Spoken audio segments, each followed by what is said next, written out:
If you spend even 10 minutes scrolling through social media, your perception of Muay Thai and reality starts to get a little warped. You see highlight reels of teenagers with 100-0 records. You see coaches selling secret hacks for more power or to fast track your Muay Thai. You see fighters who seem to live in that perpetual state of the grind, always training, always hungry, always posting about it. And when you see something enough times on your feed, your brain starts to believe that is the standard. You may even start thinking things like, if I'm not training through an injury, or wearing the latest flashy gear that my favorite fighter is, or aiming to fight in a very specific stadium, then I'm not doing it right. Social media is not reality. And I think logically we all know that, but the reality of what we experience is we often get these two worlds enmeshed. Social media is curated, it's edited, it's made to make you feel like you're missing something. So you keep scrolling, keep buying, keep comparing yourself to the lives of people that you'll never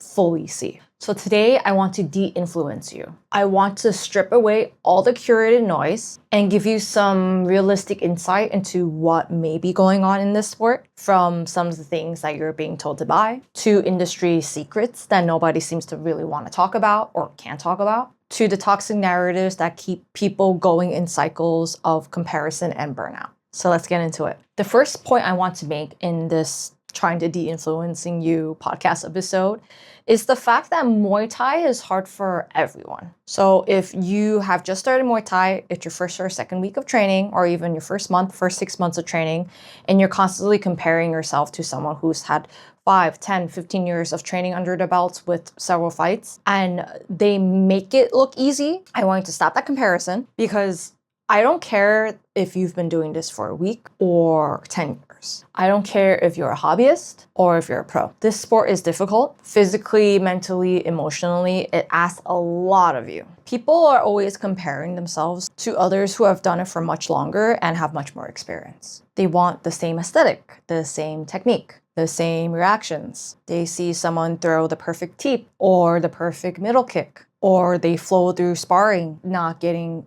caught with things. And they think, why can't I do that yet? What you're not seeing is the years and all the consistent training that it took to get there. What you're seeing is the current result of that consistency and all that hard work. And I've done this myself. I think everyone else has. I've absolutely compared myself to people who were miles and miles ahead of me. But once I realized that what I had wasn't necessarily just a pure skill gap, but an experience gap that can be filled in with time and, again, consistent training, I started seeing that comparison as less of a reflection of my lack of ability and more of a way to set goals. It's good to see what's possible for me in the future rather than beat myself over something that I should not be expected to do yet. The comparison game only really makes sense when you're comparing yourself to people who are very similar to you. So we're talking about the same years of training, same goals, same fight experience, maybe even going deeper into things like same body type, same gender. And although I don't recommend you comparing yourself to anyone, even to the ones that are very, very similar to you, I do think that's a more realistic benchmark as opposed to comparing yourself to a pro fighter with like 50 fights. Because you're just setting yourself up to feel like you're failing, even if you are on the right track. So my takeaway from this, if you've only been training for 6 months, congratulations, you made it further than a lot of people, but you still feel like you should be better by now. I want you to stay consistent. You're getting better every time you put in the work, even if it doesn't feel like it. And it probably won't feel like it for a very long time.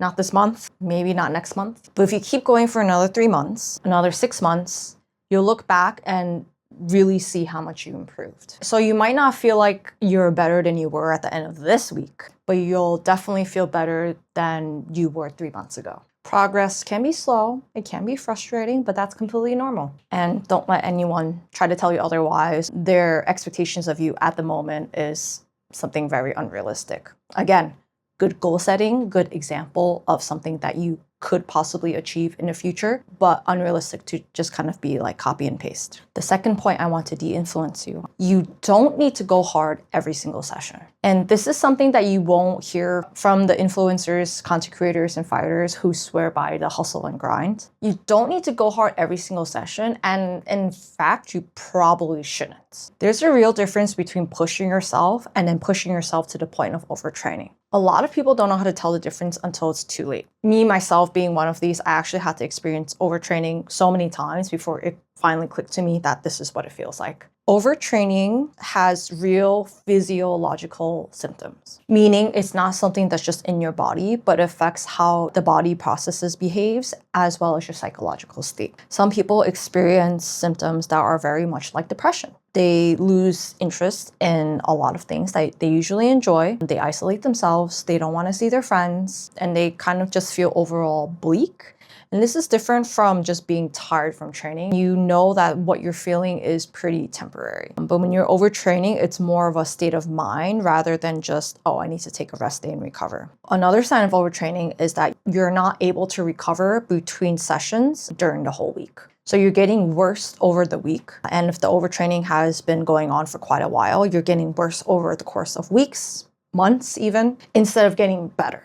There should always be a net positive when it comes to your progress. And if you're getting a net negative for the last week, last 2 weeks, last month, you really need to step back and look at the bigger picture. And some other people, when they are in an overtrained state, they get sick. Your body is stressed, your immune system is compromised. So you're very prone to infections, hormonal issues that might not usually affect you. When you are pushing yourself without going into that state of overtraining, again, yes, you're tired, but you're still able to recover during the week. And again, your performance gets better with time, not worse. There's something about Muay Thai training, and I think combat sports as a whole, that glorifies overtraining, that hustle and grind. Again, I've been guilty of it too. Even before I moved to Thailand, when I moved to Thailand, it was all about training twice a day, 6 days a week, never taking a session off, acting like the rest is a sign of weakness. And it definitely didn't help that I didn't have trainers that supported the concept of rest and recovery. Because, well, a lot of them are stuck in this very old school mentality of you just push through the pain,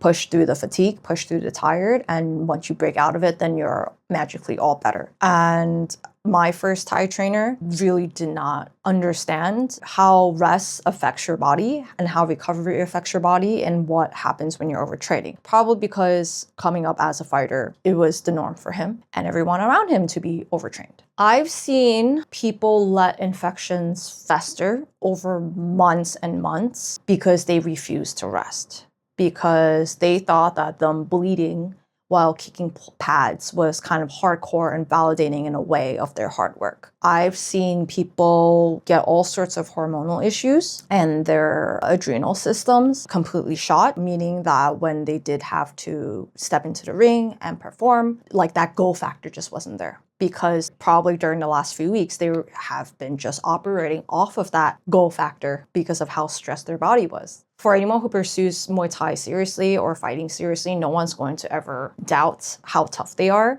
So it makes me kind of sad in a way that a lot of people are putting themselves at major risk for bigger things, more serious infections because of an open wound, things like that, because of this narrative that's very normalized. So instead of going hard every single session, what is the alternative? Well, the alternative is to pick sessions to do recovery/days. For example, when I was training full-time, back when I was fighting a lot, in the beginning, I would just take Sundays off, but I would use those Sundays to work. Your body treats a lot of stress as the same, whether or not it's physical or mental or whatever.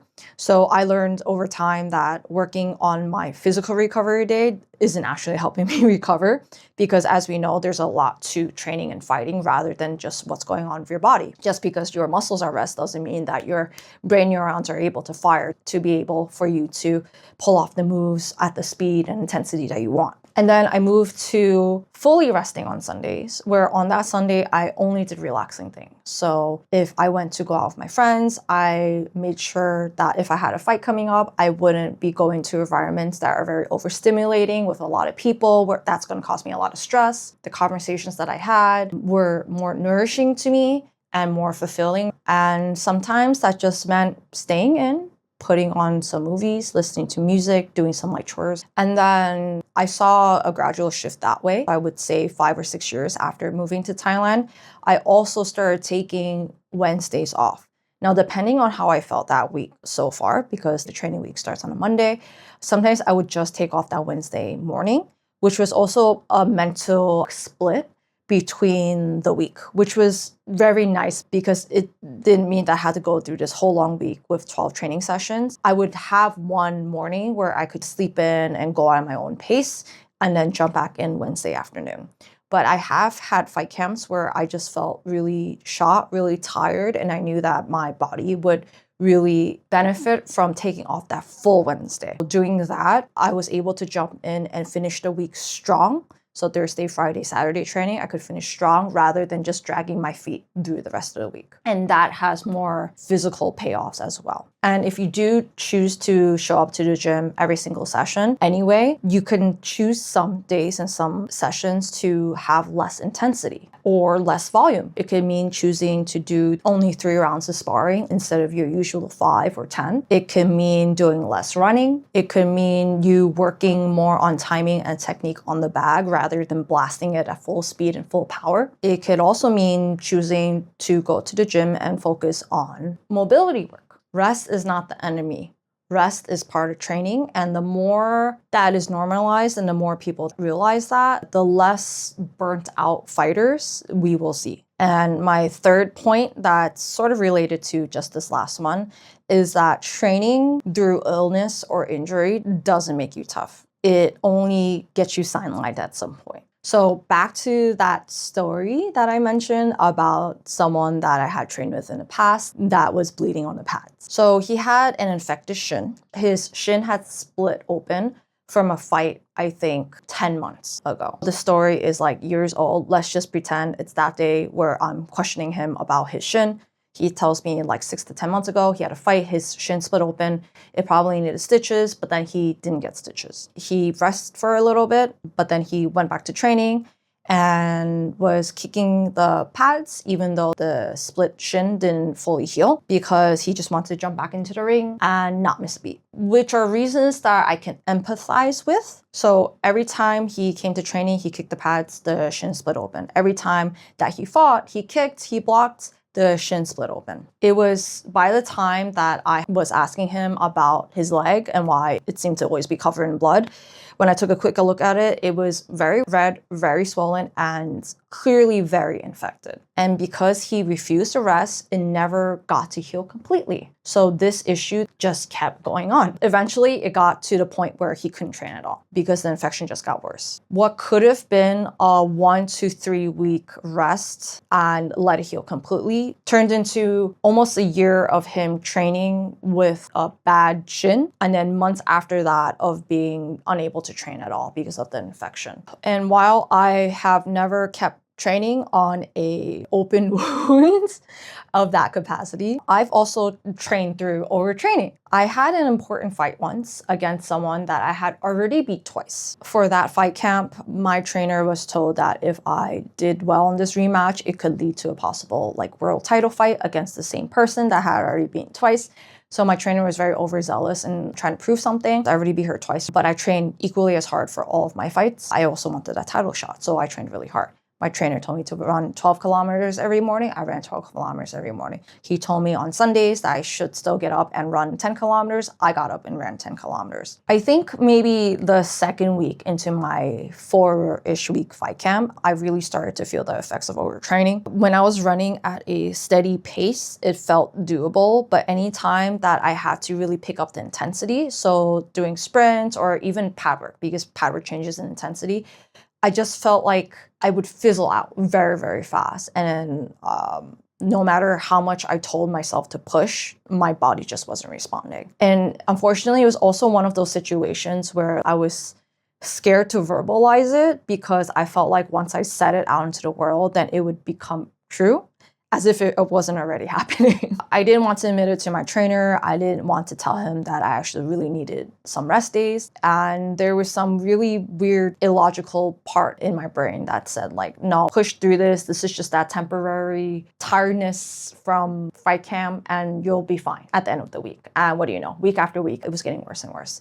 And there was even a point in the middle of fight camp, I think 2.5 or 3 weeks in, where my trainer threatened to pull me out if I didn't like do better during fight camp, even though I was already giving it 100%. I just didn't show up at 100%. So how do you know when to keep going and when to pull back? The best indicator is to look at how your last several sessions went. Were you able to recover and go in fresh for the next one? It's normal to have single days or single sessions where that doesn't happen, but overall is the general pattern of your recovery happening and then you going back in?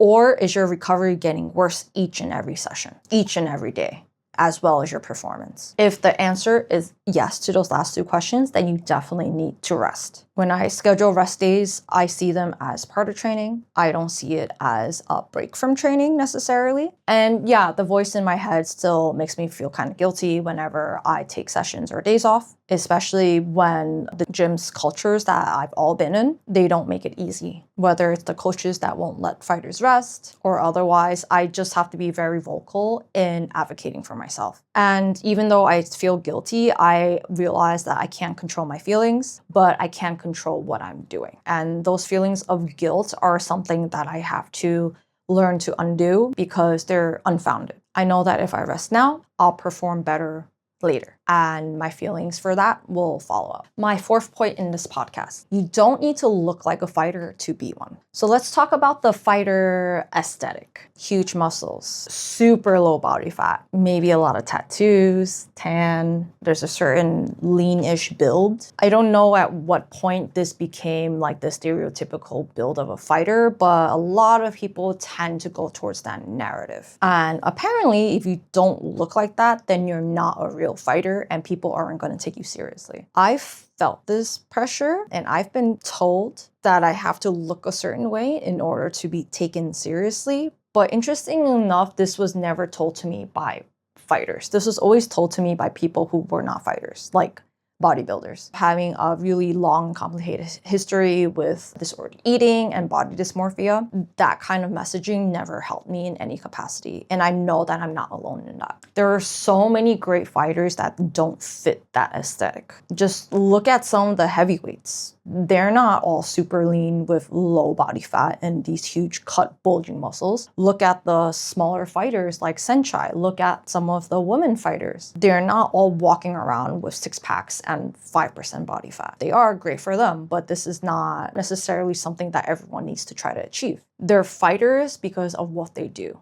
They're fighters because of the work they put in, not because of how they look. How they look is just, I can't even say that's a result of what they do because some people can do the same exact work and look completely different, but that doesn't mean they didn't put the work in. That doesn't mean they're not skilled. That doesn't mean they're not capable. The work ethic, and the skills are what matters. Okay, now let's move on to gear. So the next part I want to de-influence you, number 5, is that you don't need back gloves.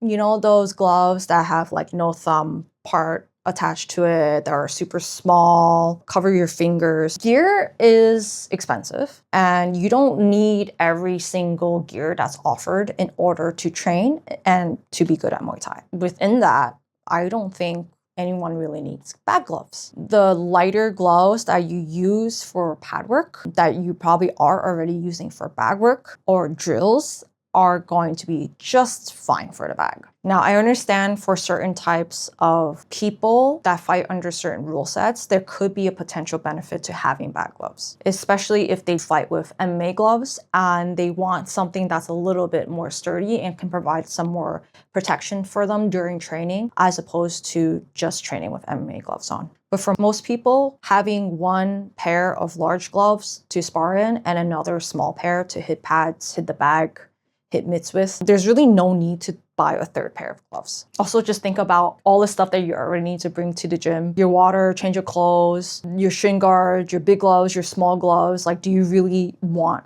not to just spend money, but you really want something else that you have to maintain and carry around. So if you're just starting out, one pair, a smaller pair, for pad work. I personally use 10 ounce. I know some people that use 8 ounce or 12 ounce. Also, if you're just starting out, you're not sparring yet, hopefully. So there is no real need for you to have bigger gloves. I also wouldn't really go over the 12 ounces unless you are heavyweight or super heavyweight, just because anything over 12 ounces, like 14, 16, 18, that's going more into sparring glove territory. Save your money. Don't drop $200, $300 on 3 different pairs of gloves. If you're just starting, 1 pair is good enough. If you're already into sparring, you could just limit yourself to 2 pairs. Make your gear work for you. You don't necessarily need to work for your gear. Okay, next point about Namman Muay, aka Thai oil. I know that when you put on Thai oil, there's this warming sensation, but don't confuse that with it actually warming you up. Feeling warm doesn't equal to being warm. Now, if you're unfamiliar with Namman Muay, aka Thai oil or Thai boxing liniment, it's this very bright yellow/orange liquid that comes in a glass bottle and has this very strong menthol smell. It's used by a lot of Thai fighters right before they train or right before they go running. They'll quickly put it on their arms and their legs and give themselves a quick massage and then go work out or go train. It's also used right before fights. Everyone in Muay Thai gets like a pre-fight massage with the oil mixed with Vaseline. And that smell reminds me of being in those back rooms before I fight. So Namman Muay is supposed to relieve pain from strains and pains, reduce soreness, aid recovery. It has ingredients like methyl silicate, I hope I'm pronouncing that right, and menthol, which create that characteristic warming sensation. It's essentially a topical irritant. It makes your skin feel hot, which can trick your brain into thinking that you're warming up. But again, I really need to drill this point home. Feeling warm is not the same as actually being warm. If you like the smell of Namman Muay, if you think it helps you, that's great. I'm not telling you to stop using it. What I am saying is that if you are just lathering it on and skipping an actual warm-up, it can increase your risk of injury, because, well, just find all the ways you can be injured from not warming up. But if you wanted to take a step further, Namman Muay isn't necessary. You can get what you actually need from a proper warm-up. So running, skipping, shadow boxing. Again, if you do like to use Namman Muay, that's fine. Just remember to put it on first before you warm up, because once your pores open up, it can be really painful and stinging. And don't get into your armpits. Okay, next point. Flashy doesn't mean effective. And I'm going to merge this with a point about a lot of these online coaches or social media coaches. So in addition to flashy not being effective, also don't confuse a coach's confidence with actually having skill. A lot of these coaches that you see on social media, and I'm not saying all of them, but there's a percentage of them that are very good at marketing. They post flashy long combos, spinning techniques, jumping trick shots that might be borrowed from other disciplines such as taekwondo or karate. And they're very confident when they are showing these in their videos. And that confidence makes them sound like they know what they're talking about. But combinations that involve 12 steps exactly as they are not effective. Spinning techniques that look cool but have zero setup and no practical application are not useful. So it would be safe to conclude that a lot of these coaches are great at marketing in a way, or putting on this online persona, but they only really have that social media presence. They don't have any fight experience, and they don't have any or a lot of in-person students. So how do you evaluate whether or not a coach is just good at marketing or if they're legit? And how do you evaluate in a social media video that's engineered to try to go viral or get a lot of clicks if that is useful or not? If they are more interested in making those videos rather than teaching things that are not as flashy but are useful and important, that's a red flag. Another one is if they have no fight experience and they don't really have an example of a student or students that they have coached to a certain level from scratch. The more recent one, there's a well-known coach online. I was told that he lied about his fight experience. He said he had 40 fights, but he had like 5, maybe not even.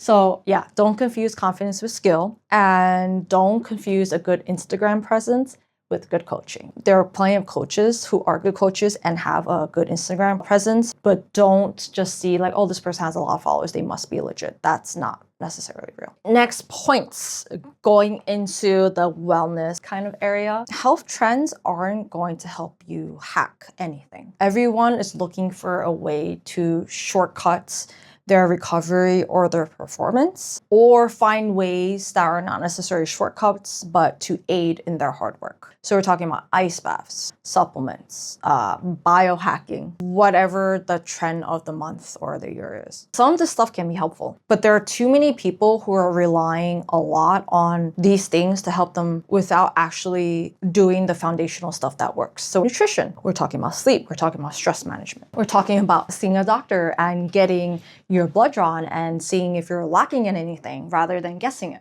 And there are times and places where some of these protocols do work extremely well, but either the details are not being given or people are just missing the details entirely. For example, let's take ice baths. Ice baths are great for reducing inflammation, but you don't always want to reduce inflammation. Inflammation is needed for your muscles to grow stronger and adapt. So if you're always putting yourself into an ice bath after every single training session because you don't want to feel sore, you're not giving the chance for your muscles to get inflamed, then recover, and then adapt, and then get stronger. You're halting that process. You're cutting it short. You're interfering with that process. So before you drop money or spend time and resources on the latest supplements or recovery protocol, first ask yourself if you're sleeping 7 to 8 hours a night. Are you eating enough to fuel your training and recovery? Are you managing your stress? If the answer to any of these is a no, then no amount of baths or supplements is going to fix it. Unless, of course, the supplement is to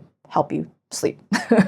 The big takeaway is to try to fix the foundation first. And then when you want to go ahead with the extras, which are meant to supplement the foundation, then go ahead. Okay, we're moving on to the next part of this de-influencing podcast episode. And these are kind of like the fight industry secrets or dark truths that a lot of people don't want to talk about. So number 9, many fighters who repeatedly get opportunities aren't necessarily best. This is definitely where things get more complicated. We assume that the fighters we see at the highest levels are there simply because they are the best in the world or because of merit, but that's not always true. There are so many factors at play when it comes to choosing a fighter for an event or a specific matchup. While there are so many great fighters that absolutely deserve those opportunities, no questions about it, there are also a lot of fighters that get opportunities because of different factors, such as maybe they're easy to work with. Maybe they're the ones that sell a lot of tickets or gain a lot of views. Maybe they're the ones who have those connections to promoters,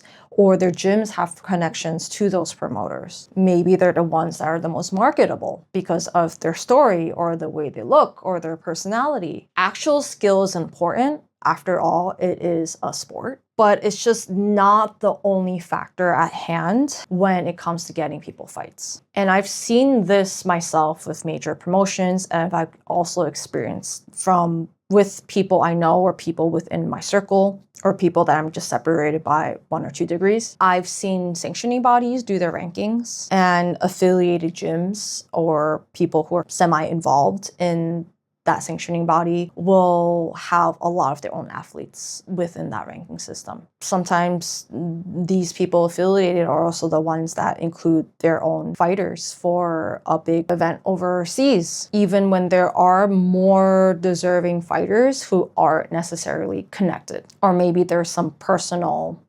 conflict here. And I'm not saying that this is right or wrong. I'm just saying that this is the way it is. Fighters have always had to be marketable, and they have always had to have connections, even before the age of social media. My hope is that there's a bit of a two-way balance here. I hope that more promoters are doing their best to be more ethical and give people who truly deserve opportunities an opportunity. And I also hope that fighters who work really hard and are really skilled, but need to work on either their online presence or their marketability, see it as part of their career rather than something completely separate from it. So let's not pretend that it's always the best fighter that gets the greatest opportunities. That's just not how this industry works. Next point, the stadium that you're fighting in does not matter anywhere as much as the promotion that you're fighting in. So this is more specifically for certain venues such as Lumpini,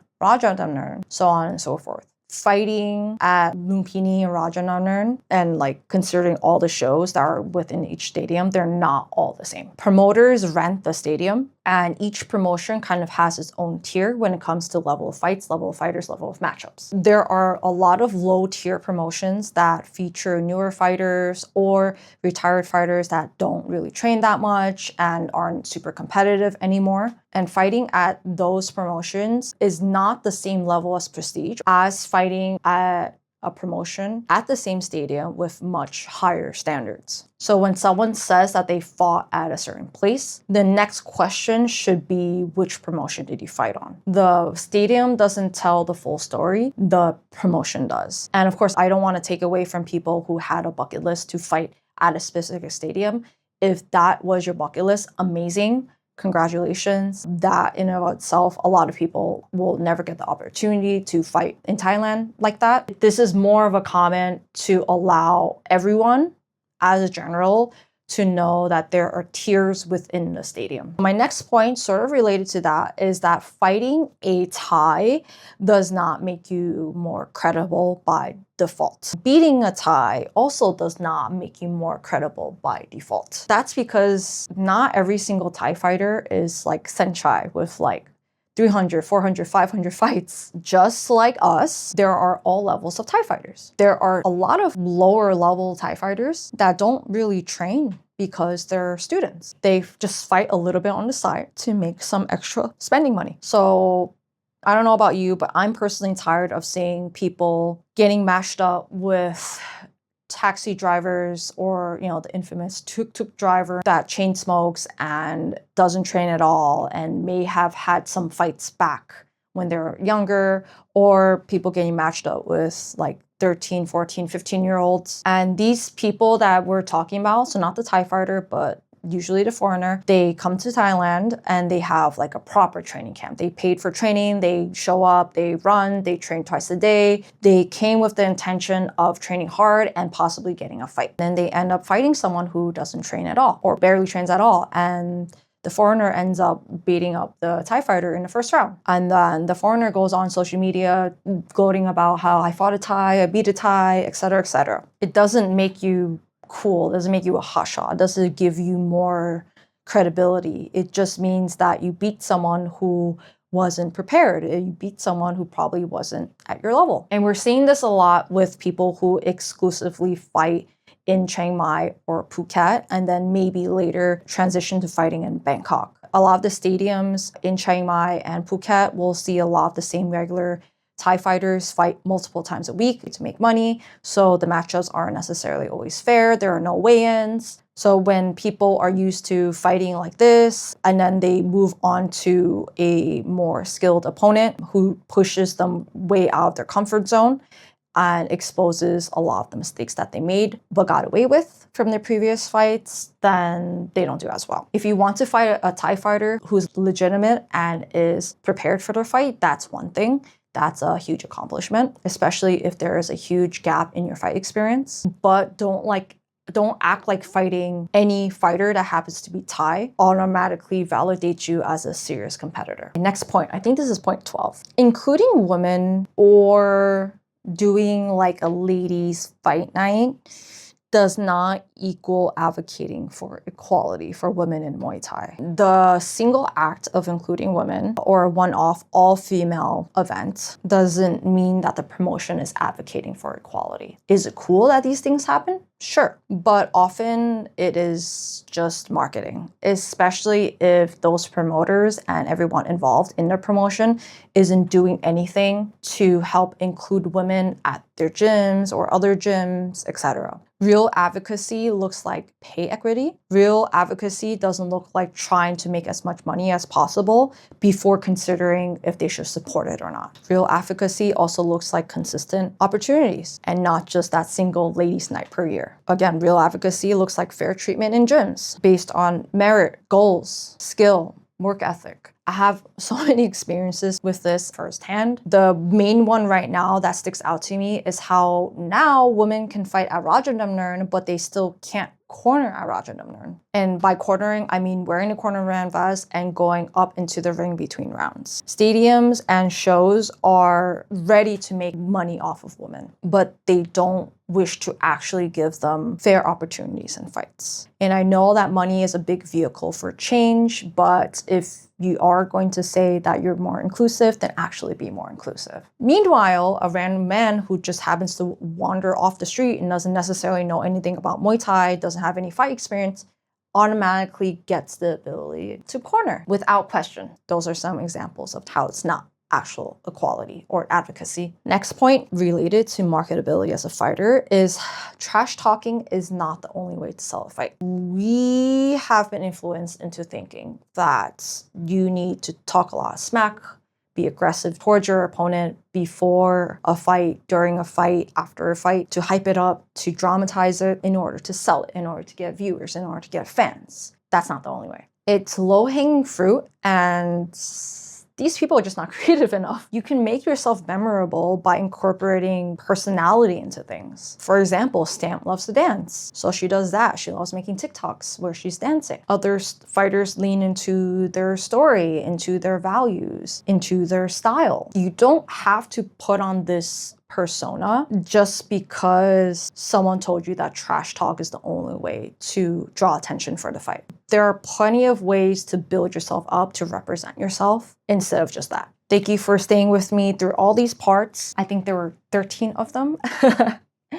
So here is the takeaway. There's no perfect training schedule. There's no perfect path. A fighter's social media is never the full story because you aren't seeing the boring sessions, the injuries, the financial stress, the burnout. You're allowed to unplug from the noise. You're allowed to train on your own terms. You don't need to sacrifice your sanity just to feel or look legitimate as a fighter. The boring reality is that Muay Thai is just a lot of hard, consistent work over time. A lot of other things that claim for it to be more than that is just marketing. The next time you're scrolling and you start to feel like you're not doing enough or you're not good enough, remember what you're seeing is curated. And the real work, the real growth, that's happening in the things that people probably aren't filming and not talking about. Thanks for listening. If this resonated with you, I love to hear which part you found the most insightful or hit you the hardest. Leave a comment. And if you know someone who needs to hear this, share it with them. See you in the next one.